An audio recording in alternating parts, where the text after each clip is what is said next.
Halogen lamp का तंतु किस मिश्र धातु से निर्मित होता है? टंगस्टन एवं सोडियम का। 1 किलोवाट का मान कितना होता है? 3.6 × 10⁶ जूल। जलते हुए विद्युत बल्ब के तंतु का तापमान कितना होता है? 2000 डिग्री सेल्सियस से 2500 डिग्री सेल्सियस। बिजली के बल्ब की तुलना में फ्लोरेसेंट ट्यूब विद्युत ऊर्जा का प्रकाश ऊर्जा में अधिक मात्रा में परिवर्तन करती है, इसलिए बिजली के बल्ब की तुलना में फ्लोरेसेंट ट्यूब का अधिक उपयोग किया जाता है। फ्यूज में प्रयुक्त होने वाले तार की क्या विशेषता होती है? उच्च प्रतिरोधकता, शक्ति का निम्न गलनांक। विद्युत बल्ब का तंतु किस धातु से निर्मित होता है? टंगस्टन से।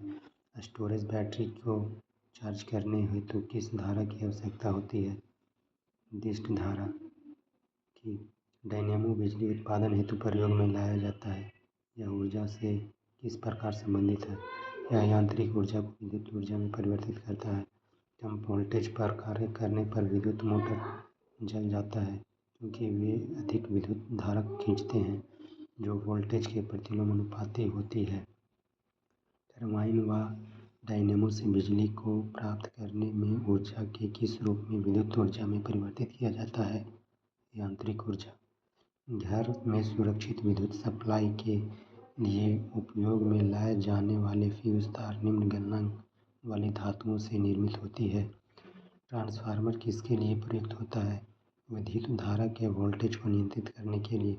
प्रत्यावर्ती धारा को दिष्ट धारा में परिवर्तित करने वाले यंत्र को क्या कहते हैं? रेक्टिफायर। विद्युत बल्ब के भीतर कौन सी गैस भरी होती है? आर्गन। मानव शरीर में विद्युत प्रतिरोध कितना होता है? 10⁴ ओम। विशेष परिस्थितियों में 10⁶ ओम। सामान्य ट्यूबलाइट में कौन सी गैस भरी होती है? आर्गन के साथ पारा वाष्प। प्रतिदीप्त बल्ब में कौन सी गैस भरी होती है? मरकरी और नियॉन। विद्युत चालकता की दृष्टि से सर्वाधिक सुचालक धातु कौन सी है? चांदी। पृथ्वी के विभव को शून्य माना जाता है क्योंकि पृथ्वी से कोई आवेश लेने या देने पर उसके विभव में कोई परिवर्तन नहीं होता।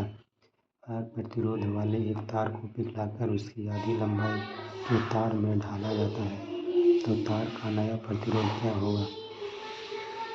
8/4। विद्युत आवेश को भंडारित करने के लिए किस उपकरण का प्रयोग किया जाता है? संधारित्र का। विभव क्या निर्धारित करता है? आवेश प्रवाह की दिशा। किसी चालक तार के प्रतिरोध पर तापमान बढ़ाने से क्या प्रभाव पड़ता है? चालक का प्रतिरोध बढ़ता है। श्वेत प्रकाश को नली में कैसे उत्पन्न किया जाता है? तंतु को गर्म करके। विद्युत ऊर्जा को यांत्रिक ऊर्जा में परिवर्तित करने वाली युक्ति कौन सी है? विद्युत मोटर। विद्युत चुम्बकीय प्रेरण पर आधारित युक्ति को 2 उदाहरण कौन से हैं? डायनेमो एवं विद्युत मोटर। प्रतिवर्ती धारा एवं विभवांतर को मापने के लिए क्रमशः आममीटर एवं वोल्टमीटर का प्रयोग किया जाता है। अतिचालक का प्रतिरोध कितना होता है? लगभग 0। तड़ित चालक बनाने के लिए किस धातु का प्रयोग किया जाता है? तांबा का।